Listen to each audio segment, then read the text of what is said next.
Shoshilinch xabar. Ertaga O'zbekistonning barcha viloyatlarida qanday ob-havo kuzatilishi ma'lum qilindi. Assalomu alaykum hurmatli tomoshabin. Xabarlarimiz kengroq tarqalishi uchun like bosishni unutmang.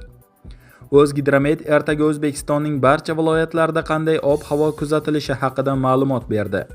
Unga ko'ra Toshkent shahrida yog'ingarchilik kutilmaydi. Harorat kechasi 10-12 daraja, kunduzi 24-26 daraja bo'ladi. Qoraqalpog'iston Respublikasi va Xorazm viloyatlarida yog'ingarchilik kutilmaydi. Harorat kechasi 8-13 daraja, kunduzi 23-28 daraja bo'ladi. Buxoro va Navoiy viloyatlarida yog'ingarchilik kutilmaydi.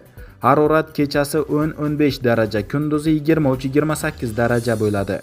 Toshkent, Sirdaryo, Jizzax, Samarqand viloyatlarida yog'ingarchilik kutilmaydi. Harorat kechasi 10-15 daraja, kunduzi 22-27 daraja bo'ladi. Qashqadaryo va Surxondaryo viloyatlarida yog'ingarchilik kutilmaydi. Harorat kechasi 13-18 daraja, kunduzi 27-32 daraja bo'ladi.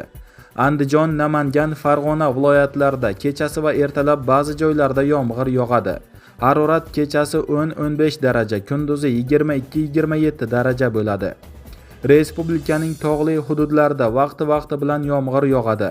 Baland tog'li hududlarda qorga aylanishi mumkin. Harorat kechasi 5-10 daraja, kunduzi 13-18 daraja bo'ladi deyilgan xabarda.